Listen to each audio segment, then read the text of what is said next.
both a delicious gummy or tablet. You can find Active Liver in stores at CVS or Meijer or online at Amazon or newnordicusa.com. Now, more than ever, start your mornings with WGNS. The Action Line with Bart Walker. Weekday mornings at 8:10 on WGNS, AM, FM, online. We're the Good Neighbor Network. FM 101.9 and AM 1450 Murfreesboro. FM 100.5 Smyrna. Audio and video streaming at wgnsradio.com. This is the Roundtable. A look at the news, views, politics, and people that are shaping Rutherford County. Good morning. This is Bill Krause on a beautiful Thursday morning. Rain due tonight, but a beautiful Thursday morning. The WGNS Thursday morning edition of the Roundtable. And this morning we're going to have a visit with a delightful young lady that many of you know. The lady that certainly is one of the faces of Murfreesboro. Very hardworking on behalf of the city. One of the members of the city council, Jami Averwater. I'll get that correct. Yes. Jami, welcome aboard. Good morning, Bill. Thanks for having me. Pleasure. And I always like to know about our guests, where they were born, where they were raised, school, work, family, etc. So start with a little bio. Okay, I love to. Well, good morning, everyone. Thanks again for having me. My name is Jami Averwater. I serve on the Murfreesboro City Council and the Murfreesboro Planning Commission. I was born and raised here in Rutherford County. I attended Eagleville School, Rockville School, and then for high school went to the Webb School out in beautiful Bell Buckle, Tennessee. Mm-hmm.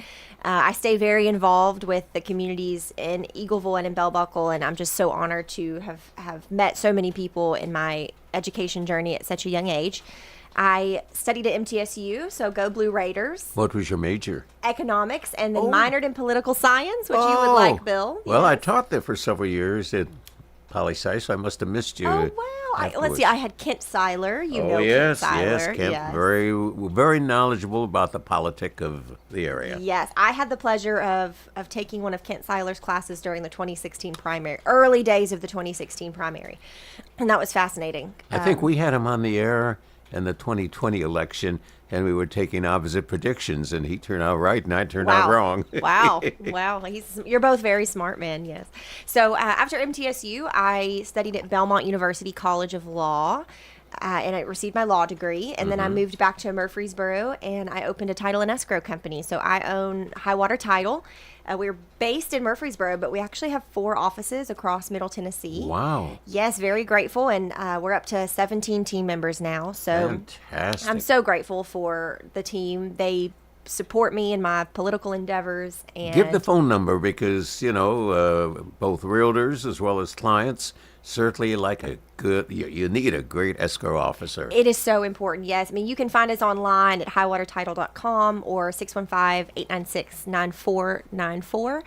We actually just built a beautiful new office right off of Medical Center. Mm-hmm. We are so fortunate for how the pieces just fell into place. I believe God puts his hand in everything, yes. And we were looking for the perfect space there in the Medical Center corridor. As you know, Bill, Medical Center is booming. Oh, absolutely. Everyone wants to live and eat and shop on Medical Center. Right now, we don't want to drive on Medical Center because we can't of the traffic. Say that. We can't say that totally because we want to see the downtown square revitalized. That's true. Well, I think they serve varied, and I can get into that later. They serve such different purposes, Murfreesboro's a collection of villages. It is. It really is. It's becoming that way, and I love that. So I love the Medical Center area. I was blessed to move my office there, and so we've had a wild 4 years in business, and of course today is Halloween, so I'm here this morning, but all of my team members dressed up in hysterical costumes, and I can't wait to get to the office and see some of the. And what are you going as?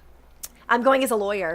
Okay. Yes. I told them I was going to be a scary lawyer today. So, but I have someone dressed up as one of those blow up things you see at car lots, the Gumby that shakes. I have someone dressed up as a pot of honey.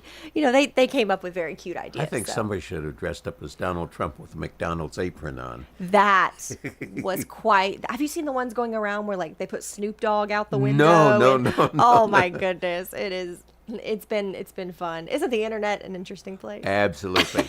So you initially joined the local government as appointed to the Planning Commission, or did you do something prior to the Planning Commission. I sometimes forget this, but while in law school, the mayor appointed me to what was then called the Urban Environmental Commission. Okay. And it eventually Who was dissolved. mayor at the time? It was Shane Oh, McFarland. Shane, Yes. okay. He appointed me to that. It did dissolve after some time, and then after graduating from law school, the mayor appointed me to Planning Commission, and it was there that I realized I was very passionate about urban planning, and affordable housing, and making sure that we're contributing to smart growth, and we're helping Murfreesboro be the best place that it can be. And so I was honored to serve in that position. And then in 2022, there was, as you know, 2 seats available on the Murfreesboro City Council. We had 2 city council members not running for re-election. So I jumped in and got elected, and was surprised but honored for the opportunity. And I had no idea what was coming. I mean, there was such a learning curve. I learned something new every day in the city council. You never stop. Never stop learning, and it's been a challenging few years trying to learn all about the budgeting process and the different departments, and how we hone in our leadership skills, and how we recruit, and how we hire, how we maintain employees. And so it's been fantastic. One of the most fascinating questions I always ask elected officials, and there is an answer, but you got to search for the answer, is when you have a significant item on the agenda, are you voting on behalf of your constituents, or you're voting on behalf of your philosophy? That is such a good question. And that is probably one of the most difficult things of sitting on. If 80% of your constituents said, we want you to vote on this, and this is opposite your philosophy of government, philosophy of community, philosophy of life, are you voting your constituency? They no doubt know you and know your philosophy when they've elected you. Absolutely. And I think the other thing that I try to keep in mind is that the people of Murfreesboro have elected me, like you said, knowing what I stand for, knowing what I believe in. And I'm very honored for that opportunity. And they're looking to me to make those difficult decisions, and to spend hours educating myself on traffic studies and flood studies, and the impact on the school system and the tax base. And myself and the rest of council, we spend a lot of time learning those things and doing those things. And I mean, it was quite a culture shock to me. It is not abnormal for me to spend 15 to 20 hours a week easily researching and talking to staff members and talking to constituents. And it's very difficult to manage that in a full-time career and a family. And it is truly an honor, but it is a thankless job. And you asked, do you vote? If 80% of your constituents want you to vote a certain way, do you vote that way? But I think what I heard you say earlier outside in the lobby was the people who are not happy are usually the loudest. Yes. And I think that's a really hard thing to balance. We can have 50 people turn out to a public hearing and all be against it. But does that mean the other 1,500 people in that neighborhood aren't against it? Does that mean they're complacent? I don't know. I don't know if you do this. I don't know if any member of the Murfreesboro Council does this, but I remember one of my last city councils that I served with did this. They all had their laptops on their council desks as the council meeting was going, and somebody would appear before the council, and I could see a particular council member plugging in the name, determining whether they had voted, whether they were a regular voter, and said, well, you're active. If their name didn't show up on the voting registration, they said, well, it's nice you have a complaint, but you don't vote, do you? Wow. I don't know if I want to suggest that. No, I don't know if you want to suggest that. But I used to always ask people, I said, have you voted? No, I don't have the time to vote. And yet you have an interest. Yes, I do. So you got to put A plus B together. It is very hard during election season, Bill, when you're running for public office and people who you consider intelligent and successful, and sometimes your friends, they don't vote. They either don't believe in it, or they're not passionate about it, or they don't make the time for it. But that is the hardest part about local politics, is getting people to the voting booth. And we make it so easy here in Rutherford County. Yes. You know, you can vote at any polling location in Rutherford County. We have 2 weeks of early voting. Here at the Election Commission opens at 7 a.m. Right. So you have so many opportunities to vote in every single election. And I think as someone who's active in politics and someone like you who's really knowledgeable, I think the best thing we can do is just encourage Exactly. our friends and neighbors and explain to them. And sometimes you got to be a little mean Oh, and say, well, then absolutely. I don't want to hear you complain No, about the absolutely, traffic. absolutely. I had been under the opinion that Tennessee did what California did, and I was proven wrong when I was visiting here recently. Steve Sullivan from Smyrna, who has been speaking to my classes at Motlow. California, prior to any election, they put 26 letters of the alphabet into a big jar, shake it up, and they pull out the letters at random and put them in form. And that's the way the ballot listings will be in every election, the subsequent vote. So if your name happens to start with Z, your last name starts with Z, and somebody picks Z as the third letter, you're going to have a high ballot placement. But in Tennessee, and I think that's certainly an advocacy that I want to suddenly pursue, is that if your name starts with A, and you are very, very lucky, you're going to be on top of the ballot on a 6, 7, 10-member ballot. Yes. But I look at other ballots, and if your name starts with S, you're going to be 5th or 6th down there. And it's always been noted that you have a 10% edge if your name is on the top of the ballot versus in the middle or the bottom. That's interesting. I did not know that. So you do wow. have an advantage, you know. If somebody is planning to get married and their fiance's name has an earlier log on the alphabet than you do, wow, that's a good reason to get married. That is, well, my husband's last name is Brown. Well, you're so close then. I would have moved just a little bit, yeah. but I did keep my last name, but for If his professional name was reasons. Tucker or Victor or what have you. Right. He'd be, Or Z, right? Oh, absolutely. Oh, my goodness. Absolutely. And speaking of Steve Sullivan, you know, he's in a very contentious, tough race right now in Smyrna. Mm-hmm. And I think what I really appreciate about, you know, local politics is nasty. It can get very, very dirty, as you know that I know very recently. But I just really appreciate people like Steve putting in the hard work. You know, I have seen him work tirelessly, both as a member of the town council and as a candidate.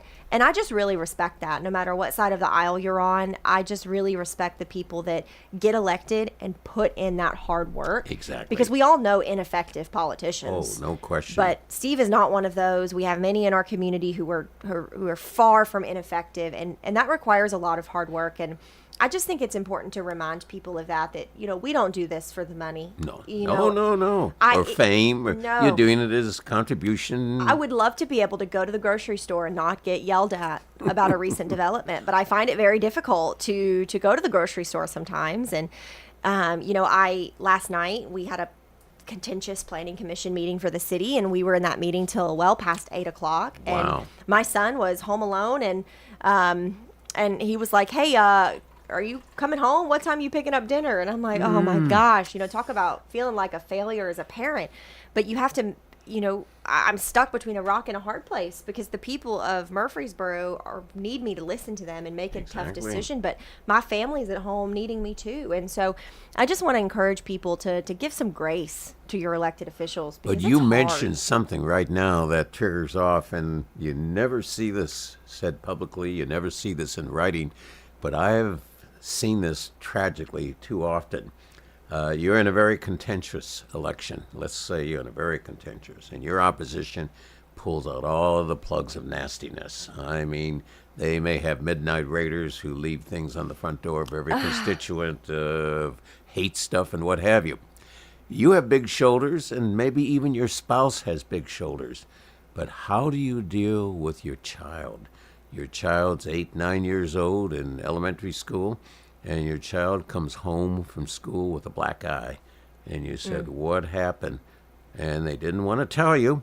And I have tragically seen this more than once. Didn't want to tell you, and finally get the story out that they were defending you with other kids who said, "Oh, your mother is just the worst thing," and they hear their parents talk and so forth.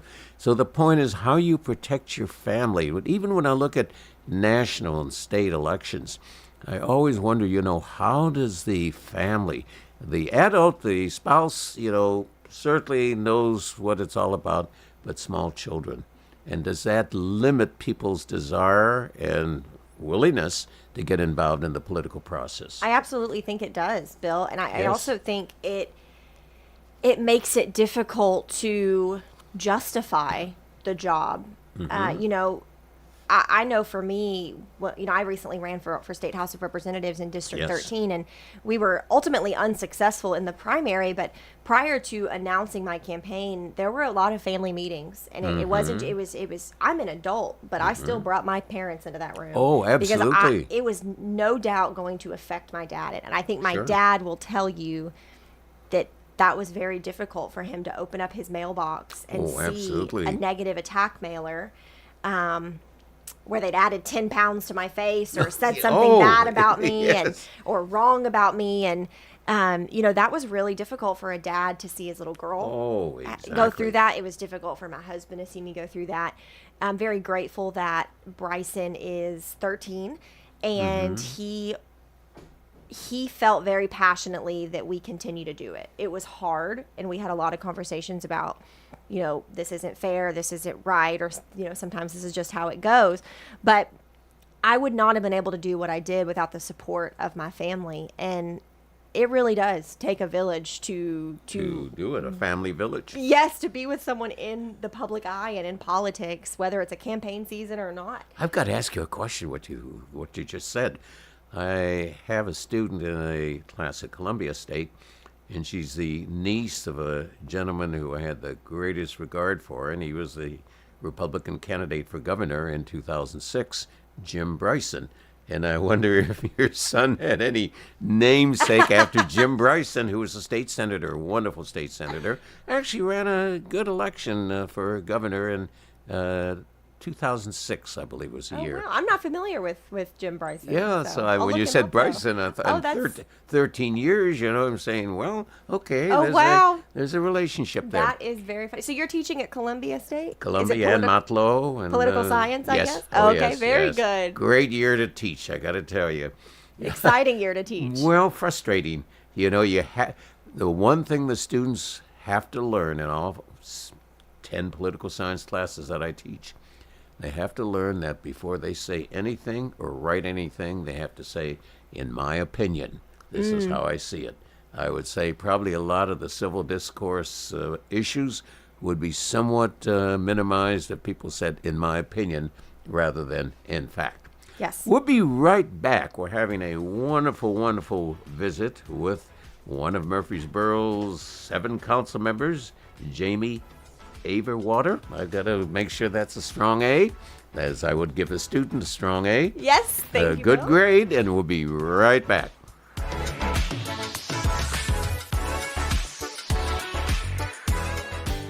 Insurance should be simple, not complicated.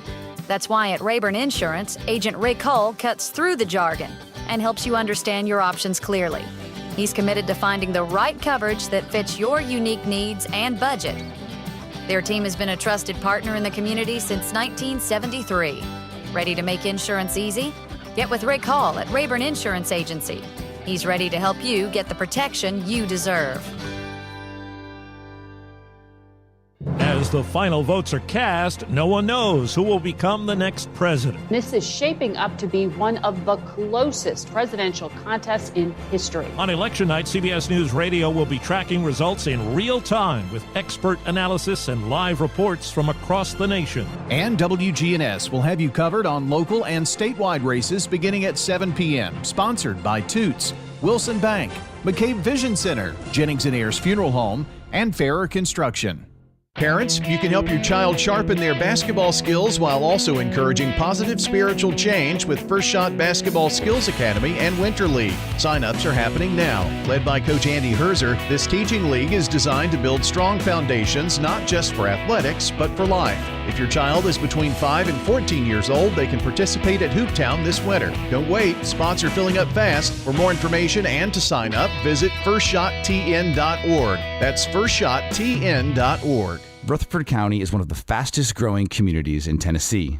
This is Mike Klassen, the general manager at Middle Point Landfill. As a Class 1 landfill, Middle Point accepts non-hazardous municipal solid waste, approved special waste, and commercial waste. We have served this region for 2 decades, providing free disposal to all Rutherford County residents and low-cost disposal to Rutherford County businesses.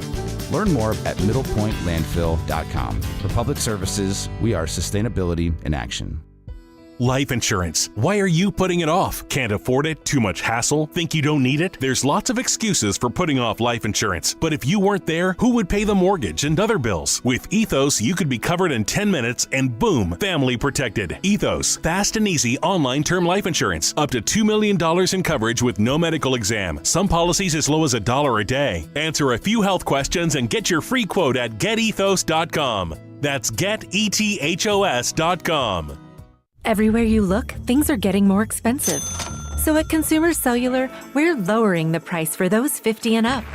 Now you can get unlimited talk, text, and data for $30 a line when you buy 2. That's just $60 a month for 2 unlimited lines. So if you're 50 and up, make the switch and save. Come on, you've earned this. Call 1-888-FREEDOM or visit consumercellular.com today. Requires 2 lines of service, age validation, and credit approval, subject to system and area limits, taxes, and other fees apply. This is Good Neighbor Events with Bart Walker. Brought to you by AmeriCare Pest Control and the law offices of John Day. I've got pests, bees, buzzing, rodents running all through my house. Ants chewing wood, and look, there's a mouse. I'm overrun with pests, but you're gonna be sure, safe and secure. It's the last rites for those pests. Call the best of the best to get rid of your pests. 893-7111. AmeriCare Services Incorporated. Call us today. 893-7111. WGNS Good Neighbor Events. This is the weekend we fall back in time.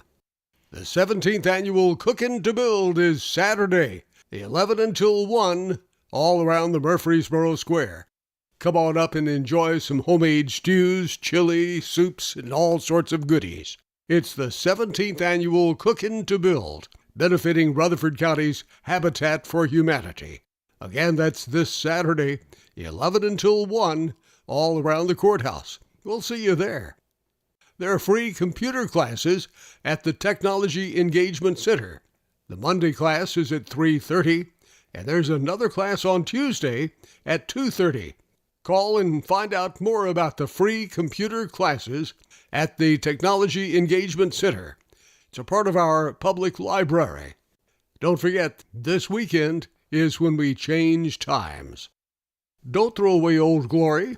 Bring your tattered American flag to WGNS and let the girls from BSA Troop 2019 at Trinity United Methodist Church retire it with dignity. Plus, we also recycle Bibles. Those are WGNS Good Neighbor Events. Rutherford weather.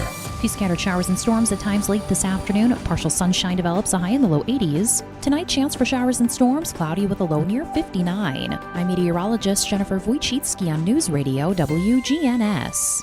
Currently, it's 70. Broadcasting from the Middle Tennessee Electric Studios. MTE serves members with more than just electricity. Their community outreach team works with schools, parents, and students to provide engaging and unique learning experiences. MTE serving to make life better since 1936. This is the Roundtable from News Radio WGNS on FM 101.9 and AM 1450 Murfreesboro, FM 100.5 Smyrna. Listen and watch at wgnsradio.com. Hello again, Bill Krause on the WGNS Thursday morning edition of the Roundtable. And this morning we're having a wonderful, wonderful visit with one of the 7 council members of the city of Murfreesboro, Council Member Jami Averwater. See, I've got to get Hello, that you got it, Bill. Averwater. I'm going to do it right. And if you had a magic wand to make this city, and it is one of the very best cities in terms of government, in terms of development, in terms of quality. Sure, you have issues like traffic is with a capital T and so forth. But if you had a magic wand and talk about a community of villages and a community of neighborhoods and a community that has reflection of many different inputs into what type of neighborhood it is, how would you best define Murfreesboro? I think Murfreesboro revolves around the word community. I think we are an incredible community, and I think even though you have the quote unquote factions, you have the north side, you have the downtown dwellers, you have the west side people and the south side, and the MTSU people, even though we have these sections and these small villages like you called them, we are such a good community. And every time our city or our county experiences some sort of loss or tragedy, you really see the entire city come together. Yes. And that was obvious with Dr. Sullivan's son, with the tragic loss of his son. It's obvious with the MTSU student or the PCA student. We've had a lot of tragedy in our community lately, and it's been heartbreaking, but I've just been so proud to see people come together and lift up the families and support the families, whether it's financially, spiritually. And I just love that. So community is so important, and I think we're doing it really well. And just because we're a community doesn't mean we can't have disagreements. Sure. And we see like that a family. a lot, right? We see that a lot in local politics. Neighborhoods come out against a certain development. And I just really love that we all can come together and during those times of need and forget everything else. I love that about our town. Talk about census. Yes, census is here. Well, I love to say this, Jami. I said, is the community coming to its census? That would be the theme, is the community coming to its census. Very clever. And very clever. Talk about it, because it is so significant to the financial well-being of this local government. It so is, Bill. I mean, your local elected officials are not necessarily looking at this year's budget. They're looking 2, 3, 4, 5 years down the road. And it is really important for us to have a good understanding of the growth that we are experiencing here in Middle Tennessee, in Murfreesboro. It helps us decide what we're going to do about schools, what we're going to do about roads, what we're going to do about our sewer allocation issues, our waste management issues, with our trash disposal. That's a hot topic right now. So filling out the census form only takes a couple of minutes, but it really helps your local elected officials and the staff at the city and at the county understand where we need to be allocating our resources based on where our people are living and how many people are moving here. And it's really important. We are overcrowded in quite a few of our city schools. We have to decide what we're going to do with our solid waste starting very soon. Yep. We know that there is traffic, and we know that there are infrastructure projects that need to be invested in. Unfortunately, we can't just snap our fingers and build a road overnight. And a lot of the times, a road project involves the cooperation of the state or of the county. And they cost a lot of money, $15, $20 million to build a road. And, the city is financially very healthy. We are very blessed to have a healthy financial backbone right now, but unfortunately we can't just snap our fingers and get 15 million. Exactly. So the census is important on a lot of levels, and I need to encourage everyone to please take a few minutes to fill it out. It's just going to ask your address and how many people live in your household. The most important thing is, I had the pleasure for the 2020 census of serving as the chair of the Rutherford County Census Committee to get the word out. And the number one point is, do not fear it. Do not fear the census. It's not information that's going to be used directly or indirectly against you. No. It's not information that's going to be reporting things about who's living in your house. Right. There's even a question of legality of citizen. all people living in the community are to be counted. That's right. Regardless of the legality of citizenship. So you want to be very sure that you're protected. It's not something that's going to change. Does it also have a role politically in terms of any allocation? Of course, you're not in district seats in Murfreesboro. That's right. So, in a lot of areas in the country, you will see a census play a part in the drawing of the district lines. But in the city of Murfreesboro, you have 6 council members plus the mayor, and the 6 council members are all elected at large. So even though I live on the west side, I'm elected to serve people in all parts of Murfreesboro. So our census for the city purposes is not used for. It's almost a shame that the city of Murfreesboro, the town of Smyrna, and I think even Laverne, all going through special census that could have consolidated the effort. Maybe so, and I'm always for efficiency of government, Bill. I talk about that a lot when I'm in city council meetings. I love efficiency of government, but it's possible that the different municipalities have different needs, Yes. So maybe there was a good reason we needed to keep it separate. I always, in teaching political science, you said the 2 bookends of political science is efficiency and effectiveness. And they learn that effectiveness is how you deal with people, and efficiency is how you deal with money. And how you combine the two, and hopefully they balance each other out. I like that. When you talk about traffic, and I'm not certainly going to get into the election issue in Nashville in Davidson County as far as their traffic issue is concerned, but, there are ways to respond to resolve traffic. And I think most people do not realize how much it costs to buy a traffic signal in an intersection. And you begin to think, must be about $5,000. No, try a 6-figure area. That's the traffic signal is connected into a larger computer system. That's so right. Hopefully the lights are coordinated. Coming up to WGNS on Thursday mornings, and when I turn off the I-24 and come up Church Street, I said, I hope my 3 lights are coordinated. That's right. That I cross. That is right. I hope, and I can tell you another community that's not going to be announced here in Rutherford County, that when I go down Sam Ridley, I gave it away. When I go down Sam Ridley, they have corrected it. But I will leave Montlow and 4 lights. I counted the 4 lights to I-24, and I'd hit the one light, ultimately turn green. The minute it turned green, I hit the next light, it was red. And then I'd hit the red light, it turned green, but then the next light turned red. And I said, it's not a fact of creating a raceway that every light is green, so you've got a 70-mile-an-hour speed on a 35-mile-an-hour street, but you have to somewhat balance it. The population right now is you're slightly over 150,000. That's as right. I understand. Each person that is added to the census, and the census brings in money from the state of Tennessee, portion of motor vehicle license fees, certainly a portion of gasoline tax, which goes to transportation, certainly a portion of other state monies that are allocated on a per capita basis.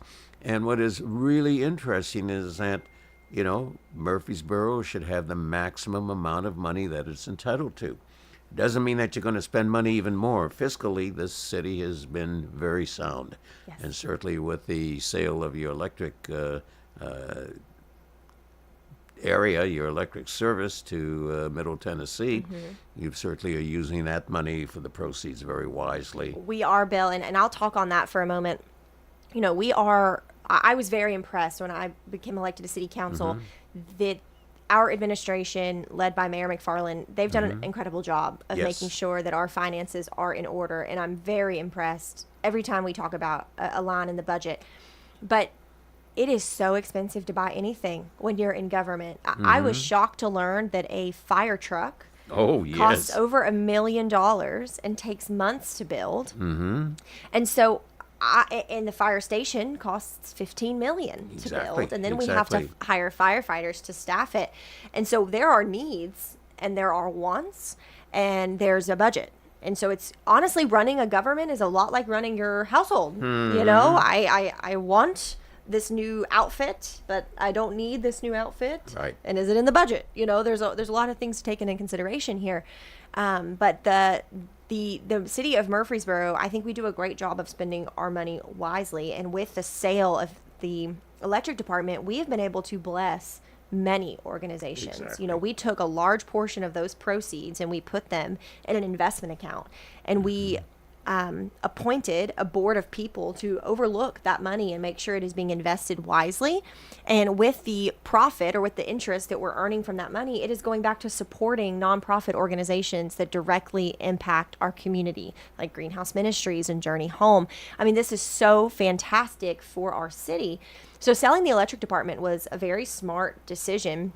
And it also allowed us to remove a large section of overhead off of our budget, and we could start to invest in capital projects like building new schools and building fire stations and roads. So, well, we worry about Rutherford County schools, and I think when Dr. Sullivan was here about a year ago, and I had a real nice opportunity a week ago Friday. I have a class at Mount Lone Friday morning, and I went up to the classroom. 9:30 is the start time. And all the students were standing out in the hallway. And I said, "What's wrong?" When they said, "There's somebody else in our classroom." And very few classes are occupied at Mount Law on Friday. They're basically Monday, Wednesday, Tuesday, Thursday classes.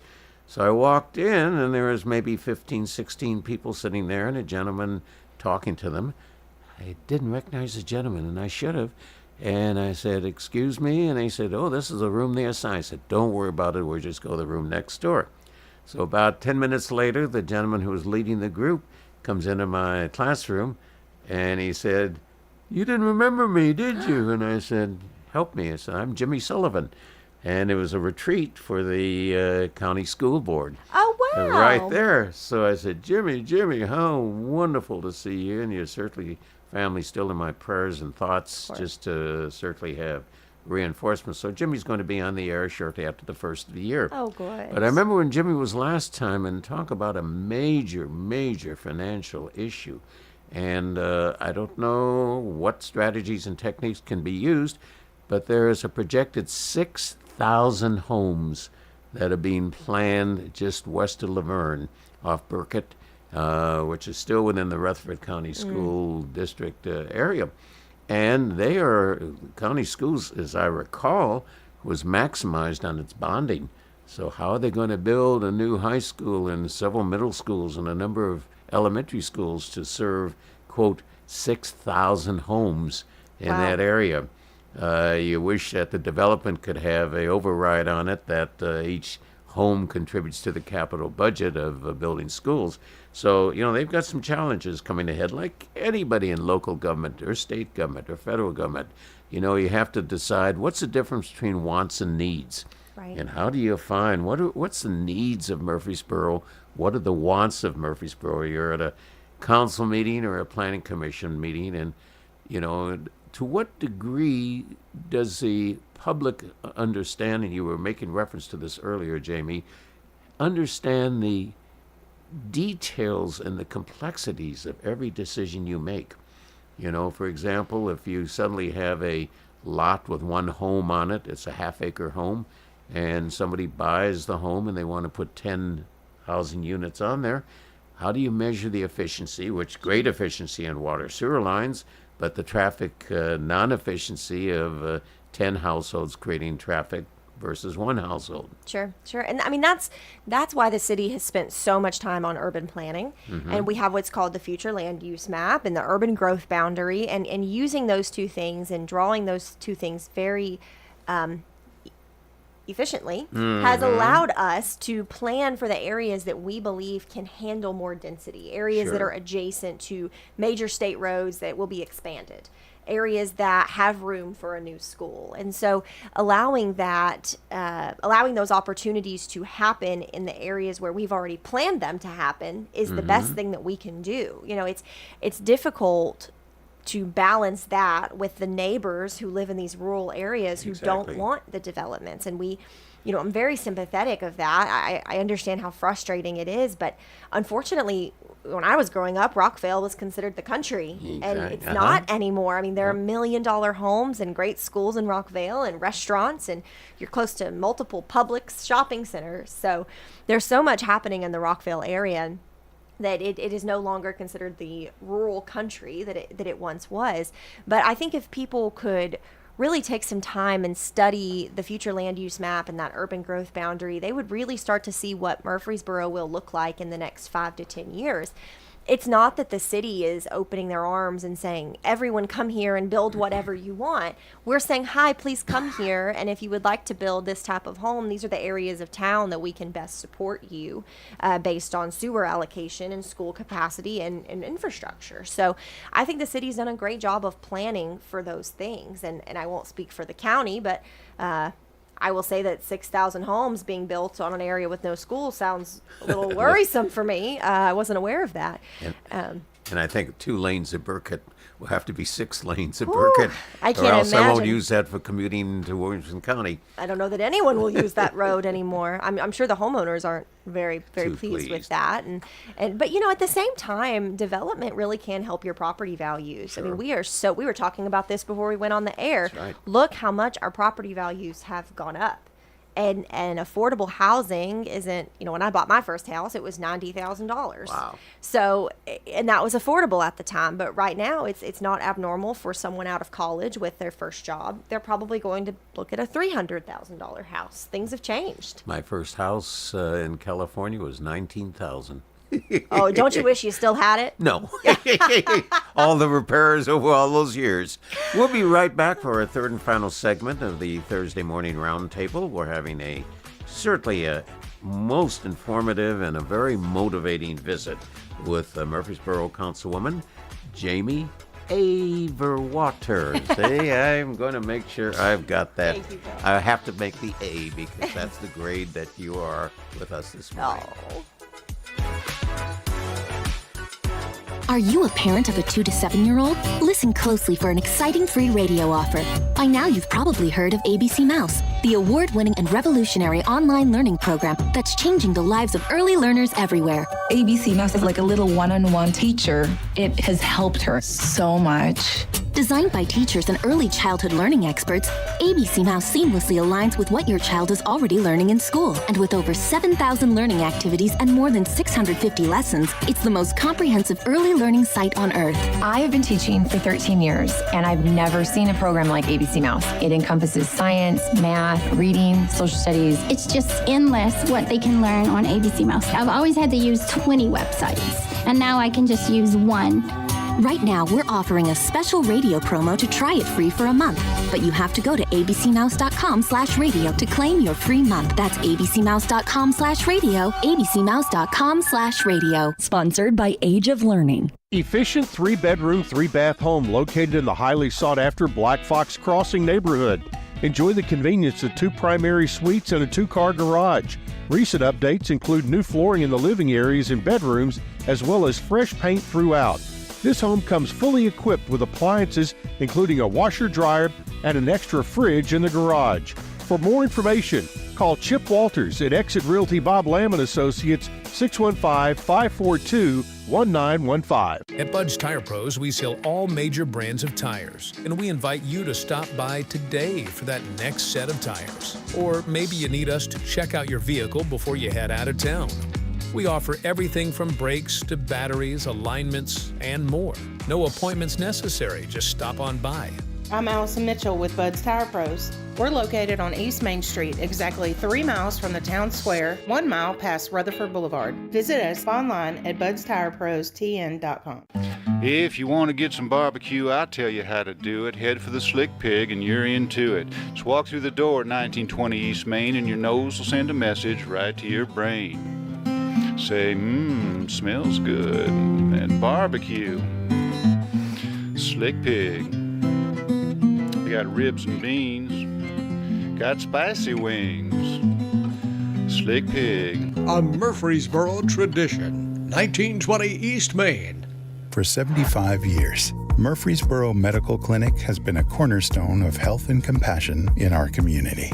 From our humble beginnings to the advanced, comprehensive care we offer today, our commitment to you has never wavered. With 8 locations across Murfreesboro and Middle Tennessee and over 100 physicians, we continue to provide the highest standard of care. Then, now, and always, your health is our mission. This is the Roundtable from News Radio WGNS on FM 101.9 and AM 1450 Murfreesboro, FM 100.5 Smyrna. Listen and watch at wgnsradio.com. This is Bill Krause, third and final segment with our wonderful councilwoman. You called a councilwoman or a councilman? Depends on what kind of mood I'm in, Bill. Oh, okay. I also say council member a lot. Council member. I try to keep it, because it's Madeline and absolutely. we're the council women, so I just tend to say council member Maxwell, council member Wright. I try to stick to that. Oh, okay. So Jami Averwater. See, let me say real quickly, Averwater. Did I do it right? Did I do it right? Okay. Such a neat name. I really like that name because, it just sounds, on a warm day, I'll have some Averwater. Yes. It sounds like That's healthy right. water. Yes, well, I understand it has some German background. Okay. I think it was originally Oberwater. Oh. And is what my family is, the You research shouldn't have said shown. that because I might be calling you Overwater. Oh, yes, yeah, don't call me Oberwater. Oberwater. Oberwasser. Oh, no. Wasser, would be the German term of water. Wasser. I don't know. We want to do that. Where do you see Murfreesboro in 5 years? Do you see it? Do you see it just progressing along? Do you see the South End developing at a faster pace? Yes, I think the South is where we're seeing a lot of requests for new commercial spaces, which I think is fantastic. These are good quality businesses wanting to come to the South Side. Sure. First Watch and Chipotle, as the mayor likes to say, and maybe even a Publix one day. We've had a lot of stuff coming to the South, and I really love that. But I think the city needs more Class A commercial space, Bill. We want to recruit companies that will come here and have white-collar jobs. Sure. We're talking 6-figure jobs, and people can live here and eat here and spend their time here and spend their tax money here. So I hope that in the next 5 years we'll continue to allocate more land and space for Class A commercial units, and that we'll be able to recruit those companies to come here. Well, were that certainly reaffirmed by the way trends are going. Up until recently, Murfreesboro and all of Rutherford County were a suburbia area, and people went into Nashville to eat, went into Nashville to shop, went into Nashville for medical services, went into Nashville to live, and this was just where home is. Now you've not only become a self-sustaining area, you are rapidly becoming a area of direction. You're a destination site. Yes. And bringing in wonderful restaurants, for example.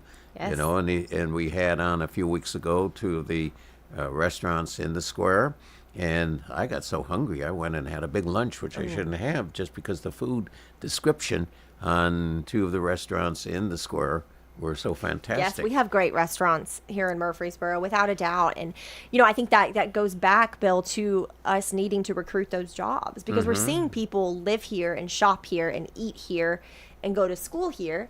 What we need now is for people to work here so that they're not having to drive to Franklin. They're not having to drive to Nashville. So that's what I would hope that we would continue to do. Well, you look at your growth centers already here. We have Dr. McPhee coming on the air next week. Oh, great. Sydney comes by every so often to give us an update of MTSU. So MTSU is back in the growth mode. Yes. During the COVID, it went down. Sure. It's getting back to a larger percentage of on-ground students rather than online or Zoom students. The only thing, and I always kid my friends at MTSU, make sure they have a place to park. Oh. Parking has always been a rather interesting Yes. question, especially when I can remember walking in February when the temperature was 17 degrees and the wind was blowing. And there I walked to Peck Hall. Ooh. Boy, that Cold. 1.25 miles is where I used to walk. Great exercise, but boy, my nose was rather cold when I got in the classroom. I remember many times having to make the walk from the student union to Peck Hall. Wow, that was quite the haul, wasn't it? Absolutely. Wasn't it? And MTSU is a lot of the reason we have the destination excitement, if you will. I mean, we have conference centers. We need more of them here, but we have conference centers where people can host. The National Guard hosts their big annual ball here in Murfreesboro each year. We have MTSU. We have the TSSAA, great sports that happens here. So I really do agree that Murfreesboro is becoming a destination place, and MTSU is a big part of that. And I hope that they continue to grow smart, just like the city is trying to do. We want to make sure that when these students come in, they have places to park, they have places to live, safe places to live. The last thing that we want is for there to continue to be high crime in and around the campus, because that's not good for the surrounding area or for the city of Murfreesboro. So the city and the university are working together, or trying to work together on a solution to some of these issues that we're facing. But I think with Dr. McPhee and the council, I think that we can put our heads together and come to a good solution. And one of the interesting things when I think of MTSU, I think of the preservation of the historical area of Murfreesboro. And this gets back to my comments earlier about the different villages.